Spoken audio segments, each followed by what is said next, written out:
rise for the Pledge of Allegiance. Allegiance to the flag of the United States of America and to the republic for which it stands, one nation, under God, indivisible, with liberty and justice for all. So, Madam Clerk, I note the presence of a quorum. Do you concur? I concur with the presence of a quorum. And we've all received a copy of the minutes from the March 4th meeting. Do I have a motion to approve those minutes? So moved. Second. All in favor, please say aye. Aye. And any opposed? None opposed. Thank you. Okay, so we have a couple of things, one planned, one not planned, except for the last 10 minutes here. And then we also have a swearing in. So looking at the agenda, we have a proclamation. We'll have a special presentation regarding our Glendale Scout Troop 417. And then I would also like to move the firefighter swearing in ahead of public input. So does everyone agree with making those agenda changes? Yes. Any opposed? Okay, so that's the way we'll proceed. So the next thing we'll do is read a proclamation for Arbor Day. And this proclamation has been modified slightly by our administrator, David Lumsden, but goes back to a lot of the original that was included when Arbor Day was first founded. Mm-hmm. So we're taking care of our history both as Glendale and as an Arbor Day community.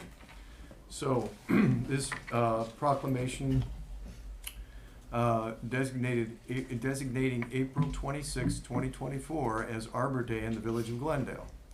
Whereas in 1872, J. Sterling Morton proposed to the Nebraska Board of Agriculture that a special day be set aside for the planting of trees, and whereas the holiday called Arbor Day was first observed with the planting of more than 1 million trees, and whereas now more than 150 years later, Arbor Day is now observed throughout the nation and the world, and whereas trees can reduce the erosion of precious topsoil by wind and water, lower our heating and cooling costs, moderate the temperature of the earth, clean the air, produce oxygen, and provide habitat for wildlife, and whereas trees are a renewable resource giving us paper, wood for our homes, fuel for our fire, that goes back a ways, and countless other wood products.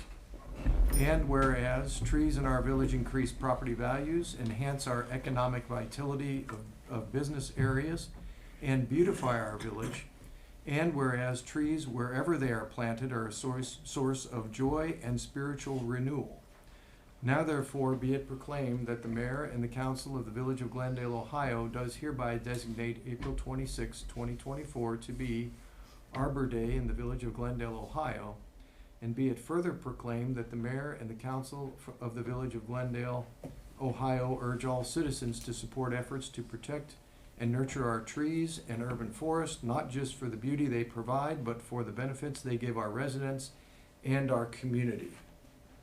So there's our Arbor Day proclamation. David, where will this be kept? That will be kept in the village office, and then it's ultimately sent to the Arbor Day Foundation as part of our annual Tree City application. Great. Okay. So thank you for that, David. Now, special, somewhat unscheduled. I had a very busy day, so was not able to respond to all email and did not see this one. So I think we're going to do this way. Nick, would you come on up with Caitlin? Yep, I can tell you a little bit about her eagle. Let's come on up in here. Let me give a brief introduction. You give us some of the particulars, and then we would just like to recognize this as a kind of, well, it's a Glendale first, it's a region first, and it really kind of demonstrates that we as a village and the people who participate in our village are very much embrace what Boy Scouts do, what different clubs and communities do, and we keep present, we keep current, and I think this is a wonderful accomplishment, so we're going to share that with everybody today. So our own Glendale Troop 417 has been around, Mick, and to the best of our knowledge, our previous HWB president, Amy Fleury, has been around since the mid-early 20s, 1920s. And has stayed a functioning outfit and got more active in the 60s and through the 70s. And here recently, the Boy Scouts welcomed females into the ranks. So we have boys and girls working in the scouting world right now. And again, true to Glendale form and being the first to make sure we stay current with things, Glendale's troop was one of the first to go co-ed. And some troops weren't fortunate enough to have females who were interested in joining, but we did. And now, as a result of having females join our scout troop, we have in our midst one of the first females in the region to earn the rank of Eagle Scout. And so we'd like to recognize that tonight. And Mick, do you want to add something to that? Tell us about the Eagle and how that was achieved. All right, Caitlin joined Scouts the first day it was eligible, February 1st, 2019. This is 109 years after Scouting came to the United States. Took them that long to go co-ed. Fighting through COVID, which made it very difficult to reach some of the accomplishments and the milestones with a lot of canceled camps and stuff. Eagle requires 21 merit badges. Caitlin has successfully earned 41 merit badges to this point and still going. Over the past summer, her Eagle Project Community Garden raised 140 pounds of fresh vegetables, which are all donated to the local food pantry. And it continues to be an evergreen project with the elementary school replanting the garden year after year. So on March 21st of this year, there was a Eagle Board of Review, which Caitlin attended and passed, becoming an official Eagle Scout. On that day, she will receive her true credentials on Saturday, April 20th, in her Eagle Scout Court of Honor. So, Thank you for that info. So as most of you know, and some of you may not know, achieving Eagle is quite an accomplishment in the Scouts. And so, Caitlin, we are very proud of you. We're proud you're part of Glendale's troop, and keep up the good work. Thank you.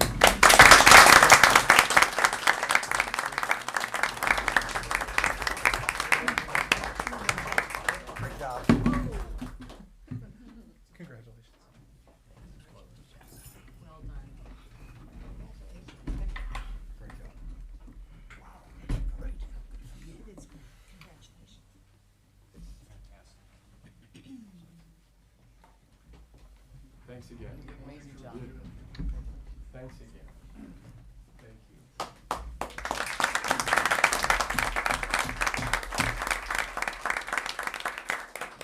Monday is our meeting night, so we were going to duck out. You don't have to stay for the whole thing, actually. That's great. Okay, so that's quite an accomplishment and wonderful for Glendale to have that. Okay, so we'll now move to ordinance 2024-10. And this is, let me get to it. This is an ordinance appointing a Glendale volunteer firefighter, establishing a one-year probationary period, and declaring an emergency. Chief, can you tell us something about this candidate for volunteer firefighter? Yes, thank you, Mayor. Tonight we're swearing in Jack Cornett. Jack was born and raised in Cincinnati, Ohio, attended LaSalle High School, and attended UC Linder College of Business, where he double majored in marketing and international business. He is now working as a business developer for Chaplin Architects, and is looking to become a volunteer firefighter to join the ranks and serve a local community with us here at Glendale. So we're excited to have Jack. Great. So do I have a motion for this ordinance? So moved. Second. And do I have a motion to dispense with the 3 reads? So moved. Second. Okay, Madam Clerk, could you call the roll, please? For ordinance 2024-10, to dispense with the three reads. Ms. Masenko. Aye. Mr. Baseman. Aye. Mr. Kreidler. Aye. Ms. Baldridge. Aye. Ms. Fleury. Aye. Ms. Rochelle. Aye. For ordinance 2024-10, Ms. Masenko. Aye. Mr. Baseman. Aye. Mr. Kreidler. Aye. Ms. Baldridge. Aye. Ms. Fleury. Aye. Ms. Rochelle. Aye. Thank you. Okay. So, you go by Jack, you said? Yes, sir. Jack, you're the next victim.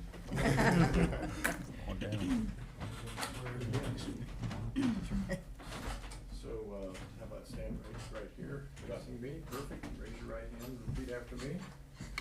I state your name, I, Jack Creed, do hereby swear do hereby swear that I will support the Constitution of the United States that I will support the Constitution of the United States and the Constitution of the State of Ohio, and the Constitution of the State of Ohio, and that I will faithfully and impartially discharge and that I will faithfully and impartially discharge the duties of Glendale firefighter the duties of Glendale firefighter for the Village of Glendale, so help me God. for the Village of Glendale, so help me God. Thank you, Jack.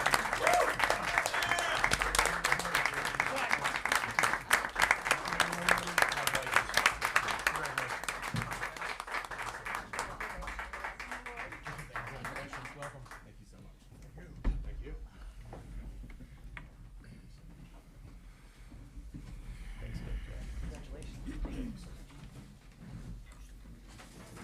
Okay. All right, our next ordinance, wait, no, No, we're not going that way yet. We're Yeah, gonna public have comment. public input. So is there anyone here tonight that wishes to address the council? Okay, please step forward and state your name for the record at the podium. Yes. Hi, my name is Chanel Smith.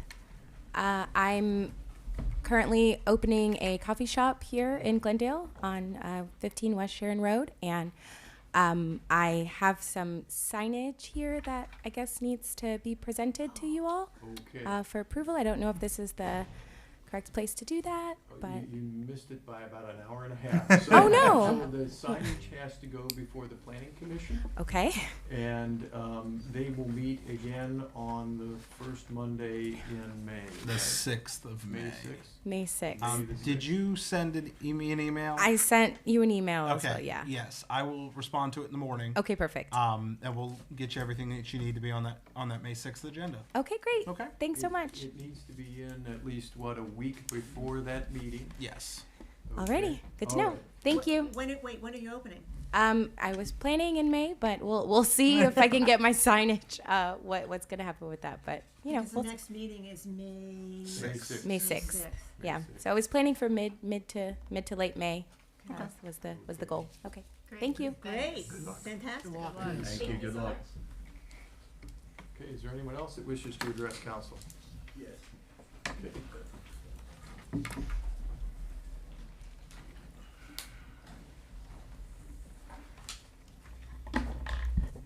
Hi, my name is Kevin Parrish, resident of Glendale at 176 Washington.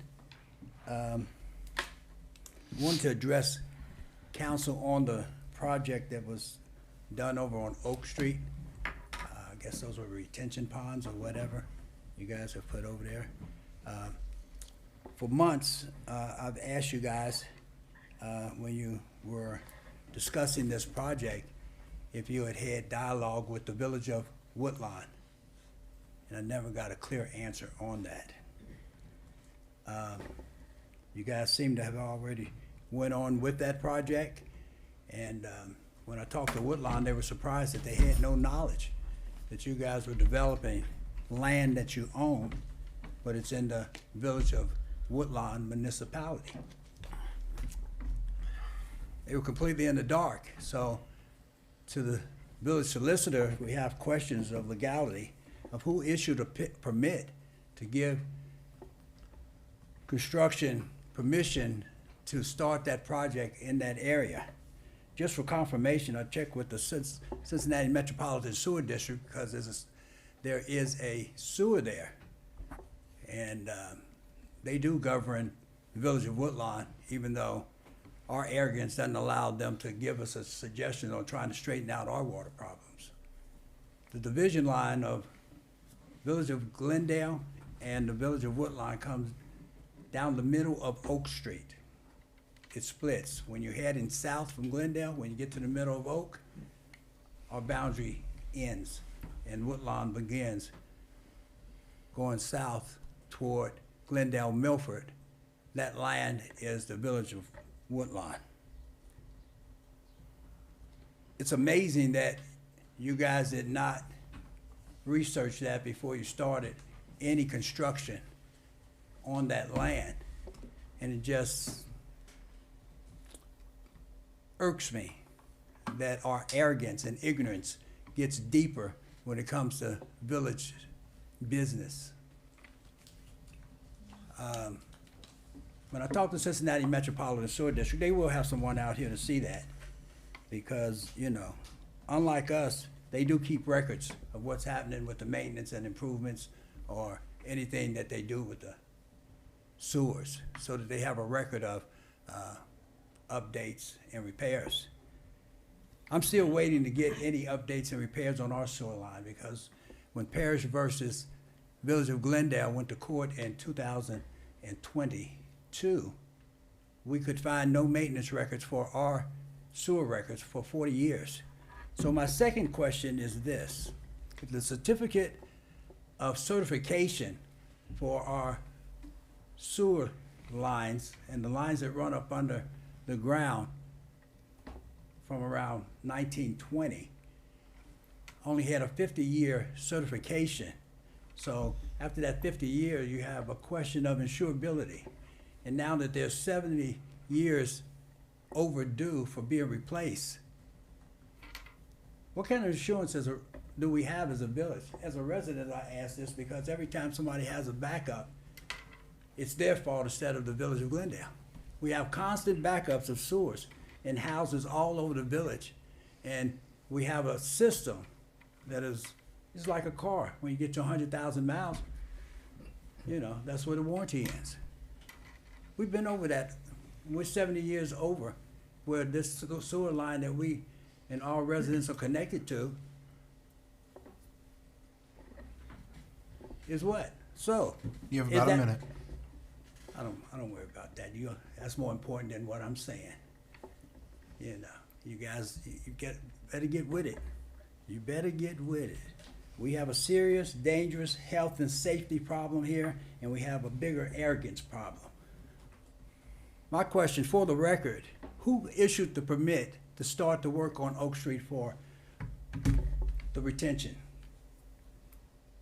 Did it come from the Village of Glendale? Because it sure did come from the Village of Woodlawn. Those are legal questions that we'll be answering. And I just want to know if that's going to be public records. Do we have access to the contract, the contractor? That's my time with 5 seconds to go. Thank you. Okay, does anyone else wish to address council? Seeing none, we'll move to our next ordinance, which is ordinance 2024-11. 2024-11 is an ordinance authorizing amendment of the 2024 appropriation of the general fund and declaring an emergency. David, can you give us some background here? Yes, thank you, Mayor. This ordinance covers actually two activities for the purchase of equipment for the police department. This was discussed at the police committee meeting, and this will increase appropriations to fund those projects. The first is the first year of a 5-year service agreement for the update and purchase of new taser devices for our police department. Those are the non-lethal electric shock weapons that are used by officers to avoid pulling their firearm. That is a $9,000 expense for the first year of that agreement. Now, for council's knowledge, and this was discussed at the police committee meeting, this agreement has been entered into with existing appropriations. The reason being is there is a significant savings of $4,500 that was entered into, that was made by entering into this agreement prior to appearing before council this evening. So it was a matter of urgency in order to save the village almost $5,000 on this agreement this year. But this contract, and I'm sure Chief Walsh can go into more detail, but this contract covers the necessary cartridges and batteries for those new taser devices. The next piece on this ordinance is, again, appeared before the police committee. It's a 2-year service, the first year of the 2-year service agreement for the purchase of flock camera license plate readers. There are 2 cameras that are scheduled to be installed in the village, assuming passage of this ordinance. One will be installed at Congress and Sharon, and then the other one will be installed near the intersection of Sharon and Chester. That $7,400 includes the first year at $6,000, and then the $1,400 for the installation and setup of those devices. There were some savings to be had by doing it ourselves, but after talking with Tom, we decided to let the contractor do it and install the equipment that they recommend and need, and any liability during the installation becomes their responsibility and not the village's. So those 2 items are combined here within section 1 of this ordinance, and I'll hand it off to Chief Walsh if he has any additional information about these items or this work. No, thank you, David. The tasers, as we talked in police committee, were going to become a safety issue. We went back and forth with Flock after that meeting and talked to them again. They continued to drop the price, which made it nicer and more feasible for the village at that point in time. As far as the Fox safety cameras, that's it's on a 2-year contract. Like David said, the one will be down towards Chester and Sharon, the other will be up here at Congress, somewhere in this area. So are there any questions, discussion about either of these items? Just quickly, which direction will they be facing? Traffic coming in or out of the village? I believe the one at down at Chester and Sharon will be catching cars coming into the village, and same thing with the one at up here at Congress. It'll be catching cars coming into the village as well. Thank you. Go ahead. Go ahead. No, the only, David, my only, Yes. back on the taser, the 9,000, Yes. that was before we get the grants, correct? Don't we So, get it? no, that does include the That does grant. include- The change from the police committee actually came to me from the vendor directly. There was a $2,500 charge for certifications that was spread out over the 5 years of the contract. Their sales department informed the salesman that they can't do that, that the $2,500 needs to be paid up front. They can't spread the cost out, so that's the reason that the first year is higher than the original quote, but the out years are reduced to reflect that change. In fact, I think if I'm remembering correctly, the contract is $6 cheaper now than it was when it originally appeared in front of police committee. So we'll all go for ice cream or something, I guess. No, we won't. One of us will. I'll buy. Maybe one of you Price of will. something went down. Did you have? Yeah, I had, it says $7,400 for first year equipment lease. Yes. Is this an ongoing expense? It's a 2-year agreement. It's $6,000 per year. So the first year is $6,000 plus $1,400 for the installation of both cameras. So that's back on the flock. Yeah. We have taser and. I'm sorry. Yes. I'm sorry, I was talking about the You're flock. good. Excuse me. Yep. Yeah, the flock. Yeah. Okay. Mm-hmm. So, a question Yes. about the flock. When we have with our agreement to have the 2 cameras installed, does that enable us to have access to flock data from surrounding municipalities? Yes. Could we, without those cameras, could we have access? No. Okay, thanks. Well, yes, we could, but it would have cost us $6,000 To get the, to get access to that. So it was better to. It was thanks. Yeah. same thing. You get there were 2 different deals. $6,000 just for the video, or 2 cameras in the video. Okay, thank you. Okay, any other questions about this? Yes. You have any other? Back on the taser. So that, Yes. can you guys explain what we talked about, and both of you take turns, some of what we talked about in the police committee meeting? The handles were the issue. Yeah, Handles were becoming obsolete. The handles on the taser we have now, which is the actual body of the taser, they're not serviced anymore. The service agreement for them, they've discontinued. They're not going to service them anymore for anybody. So this became, like I said, a safety issue, because if somebody's using one taser handle and somebody's using a different one, then we've got issues. Not everybody's using the same thing. So that's why we did what we did. And with this 5-year service agreement, so we'll now have batteries, darts, and batteries and cartridges for life. And the handles. And the handles are handles are separate. But will they be covered for 5 years? They'll be covered for the 5-year period. Yes. So that's why this is coming up this year versus the November when we went over the budget, because I was confused. we didn't know about the obsolescence of. Well, we knew they were obsolete, but I thought the discussion was to try to hold off on the tasers, which was why I was confused when I saw them both on the same thing. They came back. I mean, I can see where there's the mayor and I had discussion about savings, it, but and I went back to taser. They gave us an additional $3,000 off again, and I went back to Will and the mayor and David, and I all sat down and discussed it, and everybody thought it was a good thing at this point. it probably is. I was just trying to Amy, catch up. Amy, we tried to kick it into the 2025 budget. We did. With this price, and they said.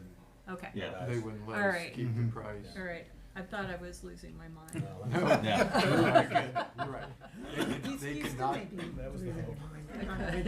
Just getting started. Sure. They told us they could not commit to holding the price. They thought it would be at 10%, but said it could even be a 20% price increase if we waited. Yeah. And I also understand there was And- gonna be an outlay, even if we didn't change handles, so Mhm. might as well spend Correct. that And money. the guy towards came the back new and So one. said if we we waited, saved that. it was going to be another $9,000 to $10,000 on top of what we were paying Okay. now.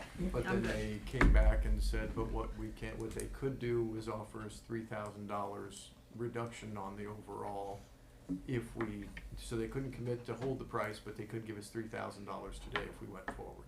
So Okay. it made sense. All right. So, any other questions about this ordinance and police equipment? Okay. So, Madam Clerk, could you call the roll, please? We need, Oh, I'm sorry, we need the motions. We need the motions. So, is there a motion for the ordinance? So moved. And a second? Aye. Second. Second, okay. And is there a motion to dispense with 3 reads? So moved. And a second? Second. All right, thank you. Now we can call the roll. Yep. For ordinance 2024-11, to dispense with the 3 reads, Ms. Masenko. Aye. Mr. Basemuth. Aye. Mr. Kreidler. Aye. Ms. Baldridge. Aye. Ms. Fleury. Aye. Ms. Rochelle. Aye. For ordinance 2024-11, Ms. Masenko. Aye. Mr. Basemuth. Aye. Mr. Kreidler. Aye. Ms. Baldridge. Aye. Ms. Fleury. Aye. Ms. Rochelle. Aye. Thank you. Thank you. So the next ordinance is ordinance 2024-12. An ordinance authorizing assessment on certain properties in the village of Glendale for unpaid utility bills and declaring an emergency. So, David, can you give us some background on this? Certainly, thank you, Mayor. From time to time, certain properties become non-responsive when they have outstanding utility account balances, and in order to ensure the collection of payment in the most streamlined way possible, we assess those outstanding amounts to the property taxes for those properties. Both of these properties have appeared on an assessment ordinance before, and these amounts actually will close out those accounts and bring them current. That is until April bills go out later this week. So this will catch these accounts up as of the end of March. All right. Are there any questions about this ordinance? Is the one on Jefferson, is that the house that's, like the front porch is collapsing? and stuff No, like that? this is Oh, this is a different property on okay, Jefferson. sorry. And the owners obviously have been contacted on that. multiple times. Okay. Multiple times. Are they both, inhabited? I don't believe 350 East Sharon is, but I believe 1088 Jefferson is. David, was there an attempt on 1088 to establish a payment plan? Did you mention that? Yeah, we had made several attempts, even working to try to establish a schedule that was agreed to, but then payments were never made. Okay. So, This is one of those situations that is difficult, but it is necessary for everyone to pay their utility bills, otherwise we cannot operate our utility. So, okay, so Madam Clerk, motion, is there a motion for the ordinance? So move. Second. And is there a motion to dispense with the 3 reads? So moved. Second? Okay, thank you. Now we can call the roll. For ordinance 2024-12, to dispense with the 3 reads, Ms. Masenko. Aye. Mr. Basemuth. Aye. Mr. Kreidler. Aye. Ms. Baldridge. Aye. Ms. Fleury. Aye. Ms. Rochelle. Aye. For ordinance 2024-12, Ms. Masenko. Aye. Mr. Basemuth. Aye. Mr. Kreidler. Aye. Ms. Baldridge. Aye. Ms. Fleury. Aye. Ms. Rochelle. Aye. Thank you. Thank you. Okay, the next item on the agenda is the reports from the mayor, village administrator, standing and special committees. For the mayor's report, I have no reported births and no reported deaths, unless I've missed something, David. no. I didn't see any, so nothing there. And I have nothing else really to report other than the Boy Scouts, the accomplishment of our latest Eagle Scout. And so with that, I'll turn it over for the committee reports. Or no, the administrator's report. Thank you, Mayor. So pretty hefty report this evening. Our 2 stormwater projects are nearing their end. The Hedgerow Albion project is scheduled for repaving next week. We're not repaving the entire streets. We're only touching up the areas that were affected by the project. The repavings will come once the water main on Albion is replaced. Depending on Bethany's schedule and the eventual contractor schedule, likely next year, but we're going to see what that timeline shakes out. Those will be going to bid here in the next couple of weeks. So we should have a firm idea by, I would hope, by May or June on the schedule there. The pond is complete. The next step is seed and straw. It's already holding water. It's already holding water back. So we're very proud and very happy with that design and the way that that functions. The ducks are very happy. I'm sure they are. So the one added benefit there, in addition to everything else, is that the gully has been filled in between the pond location and Oak, so that the water is actually directed towards the pond, away from the road, which reduces further reduces risks of flooding in the roadway area. So we're excited about that.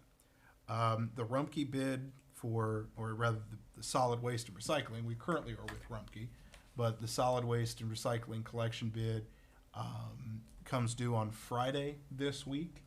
So not sure. Reached out to the 2 previous bidders, Rumpke and Republic Services, so we'll see who comes back. Those are appearing on the utility bills as a separate charge and will continue to based on the price of those contracts. So that will be before council in May for approval. As I mentioned, the water main project, I'm getting ready to put that out to bid. A big part of that was the recent work of the fire committee when it comes to hydrant replacement.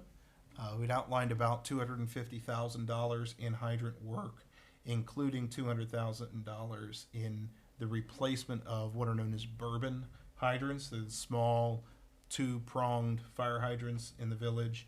Most of those are 80 to 100 years old, largely non-functional.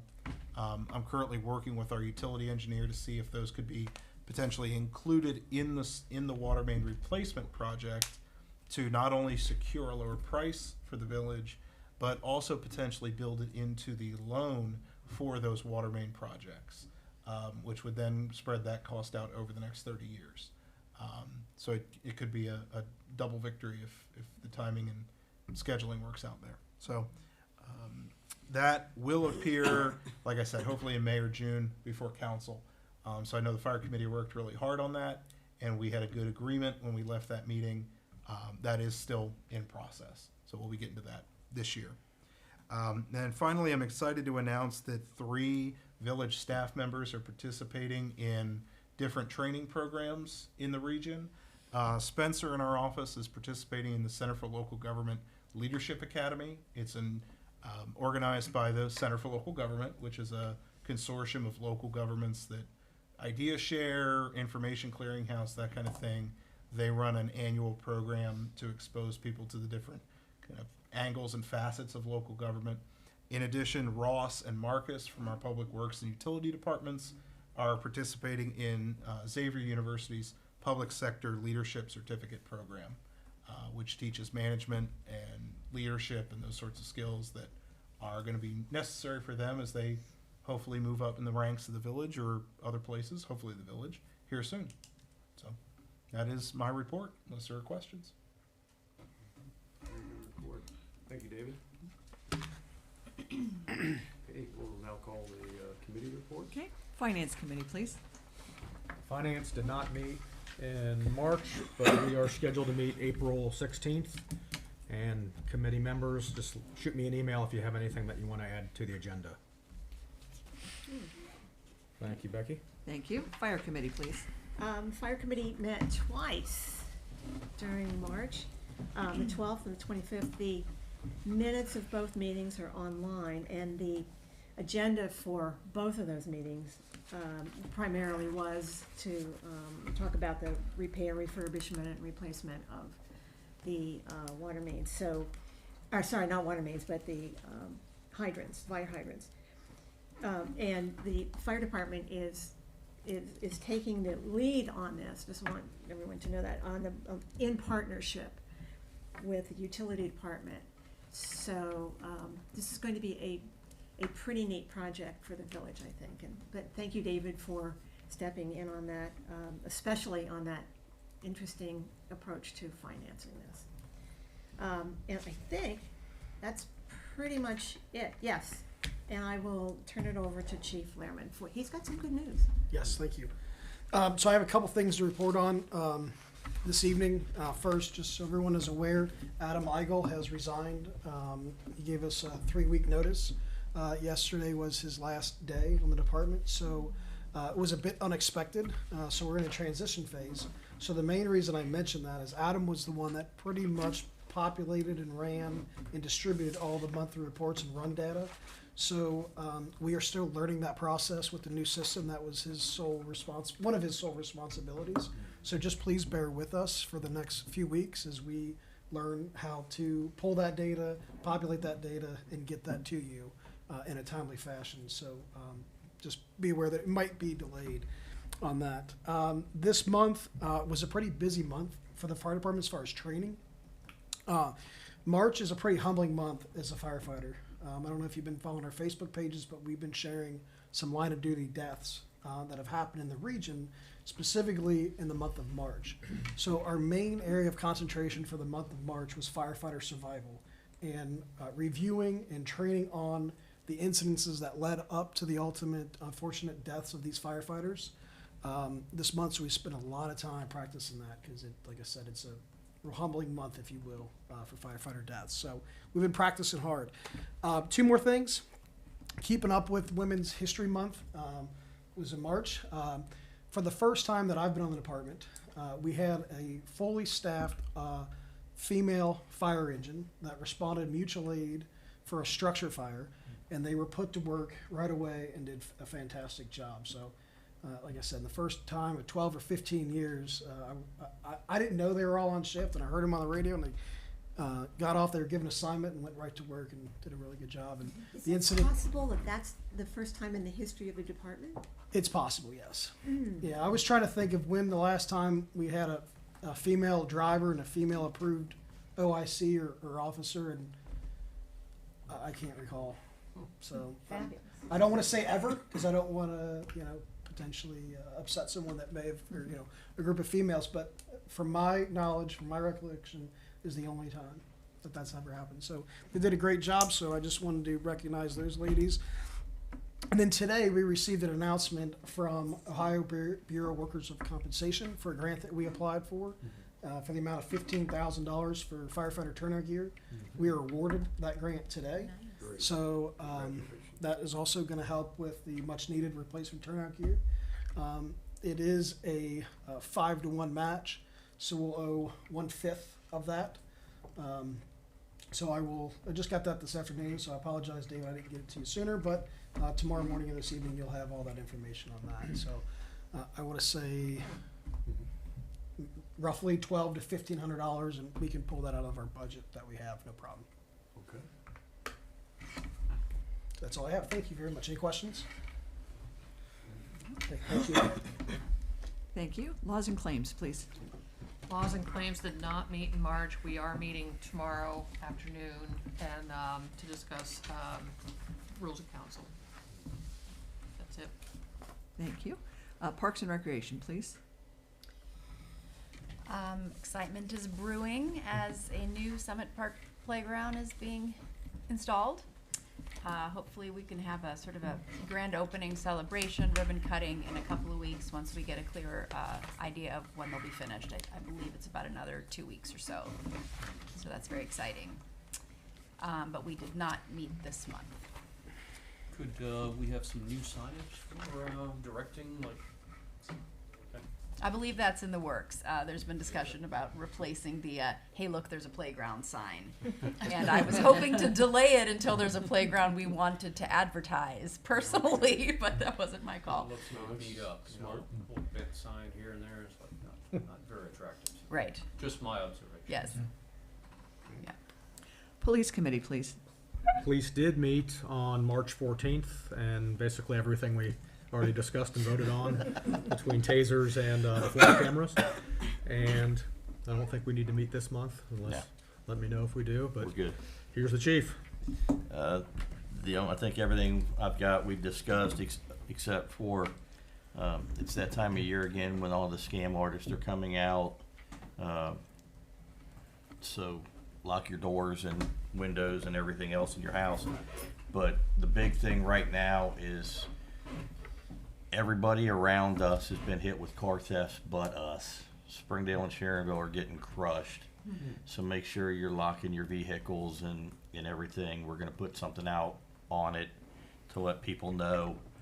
Also, Wyoming had a burglary 2 weeks ago, 2.5 weeks ago, somewhere, and it's part of this Chilean group that's victimizing a lot of the county, mostly the wealthier neighborhoods. They stalk the neighborhoods and figure out what's going on, and then they come in and they break into your house and take your valuables, mostly through like second floor windows, things like that. So if you see anything suspicious, just let us know. That's all I got. Quick one. Yeah. 57,000 loss. Is that a car that was stolen this month or something? Or is that in your report? I'd have to go back and look and see. I'm not sure. Thank you. Public Buildings and Historic Preservation, please. We didn't meet in March. I do have a meeting on the books for April 22nd at 2:30 in Town Hall. Okay. Thank you. Streets, Public Improvements, and Lights, please. David gave a good report about the projects wrapping up. I had some interaction with some of the residents who are most affected by the work on Hedgerow and Albion, and they've been very pleased so far. The last heavy rain was the first time in years their yards were not underwater, so they're pleased with how the work went and the outcome.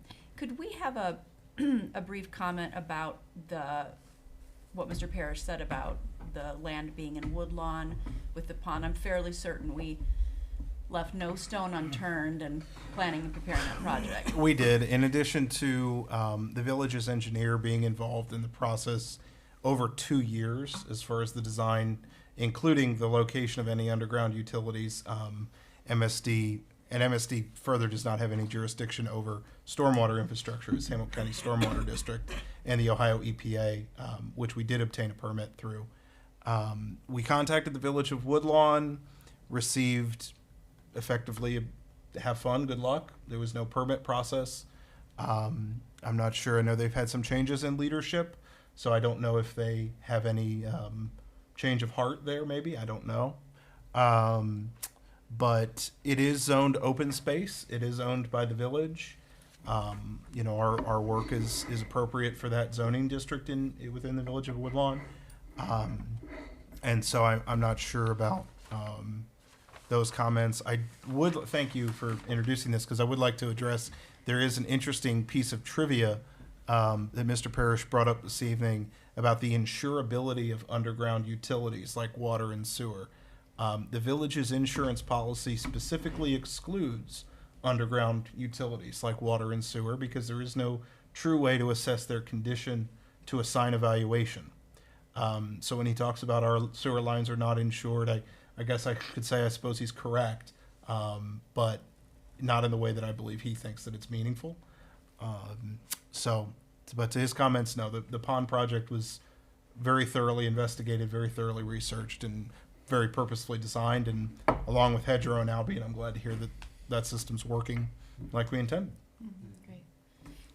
David, could I go back quickly to Parks and Rec? Can you remind me on the payment, final payment for the playground? Has that happened, or does that happen after they're done? That once they're finished, we'll sign off on the installation that we're happy with it, and then they'll invoice us for the expense. So the donations we received, are they waiting to be cashed? No. Basically? No, they've been cashed. They've been set aside. We have a list of donors that were generously given to the village, donations generously given to the village for this project. So those funds will be put towards this project once we receive the bill. Okay, and with tax season coming up, I'm wondering if those folks have received like a receipt that they can use. I know some did receive written confirmation. If there are donors that need something, please do reach out to us, and we'll prepare something. Okay, thank you. So, Amy, quick one. Going down Albion Avenue. That Amy. That Amy. Streets. I'm sorry.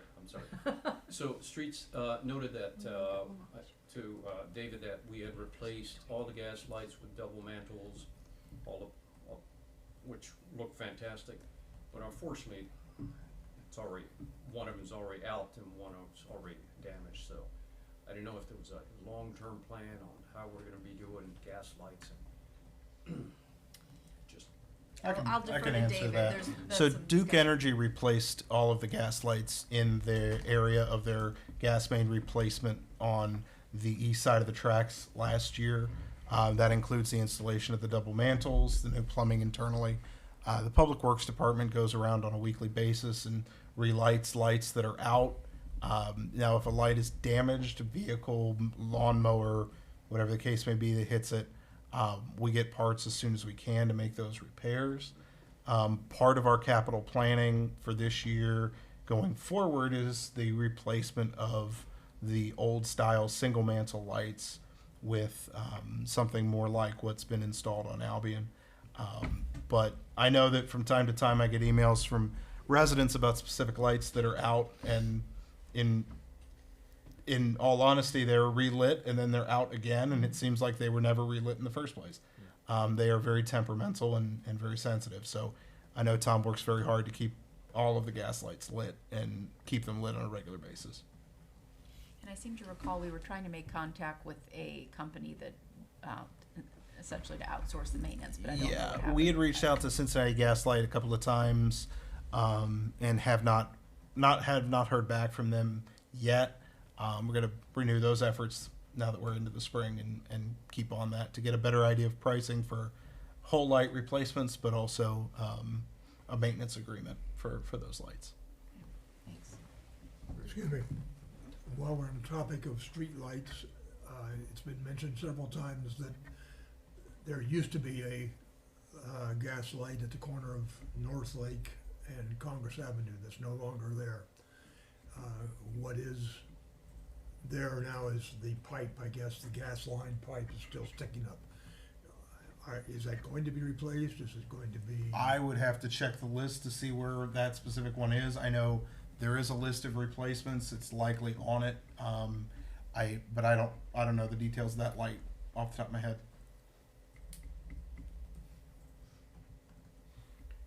Did you get the one, 1185? All right. Okay, thank you. Utilities, please. The utilities did meet last week, and the conversation in the meeting was primarily to bring up to date the two newer members of the committee, so they got a little background of past events. The primary focus was on financials, and regrettably, the enterprise is functioning at a deficit, and it's something we can't let continue. So later in April meeting, there should be some data available that David will have, and we'll begin discussion about rate changes to accommodate that deficit. The only other topic that I might mention is that anyone who is here on the council and hasn't signed up for the electronic billing, you're one of approximately 70% of the village. And we'd like to request that if you have not signed up, and I think everyone has now, raise your hand. Tomorrow. Tomorrow. Oh, Tomorrow. Tomorrow. Okay, Annie? But we'd like to the audience who may be watching, it's very worthwhile for the village to sign up and have your water bill delivered electronically. And with that, we'll schedule a meeting for the utilities offline. I think, one of the things to point out, because I thought I'd signed up, is there's two parts to it. One is paying your utility bill automatically, which I thought, hey, I'm all good. But really the part that we all miss is the part that when you're in that site, as David pointed out, is that you've got to click to go to paperless billing. That's the part. Because I thought I was on there also, and I think a lot of residents believe that they've already signed up for stuff like that. But if you don't click that box, you are not signed up for paperless billing. That's the. That will help us. Okay. So that's it for utilities? That was it, yes, All right, thank you. So is there, Madam Clerk, do you have a report for us? I do. Okay. During the upcoming finance meeting in April, David, Denise, and I will be working up a presentation to talk about the new reports that you've started to see now that we're fully transitioned into UAN. And we're going to be focusing on like the cash position versus the fund position and how that's changed with UAN since we now have got essentially one checkbook for the village instead of 10, which is what we used to have. So things are much simpler, but it makes it a little more challenging to read some of the reports to understand how everything breaks out and maps out. So we're going to start that learning process together. So starting in April. All right. Put your thinking caps on for that day. Have your caffeine with you. Good. And then report from our treasurer. So I passed out, actually through email, our report for March. As I mentioned, it didn't look like a lot of money, but next month should be more because some of the monthly maturing items will be showing up on that list. So it'll be probably $20,000–$30,000 more. So, but we're on track. Okay.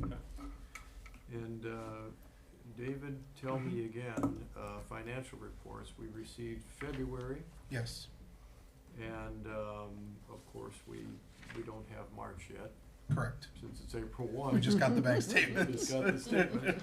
So can we acknowledge receipt of the February 2024 reports?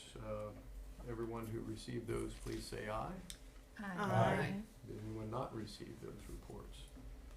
Okay, very good. So at this point, we'll entertain a motion to adjourn. So moved. Second. All in favor? Aye. Thank you, everyone. Good meetings. Good.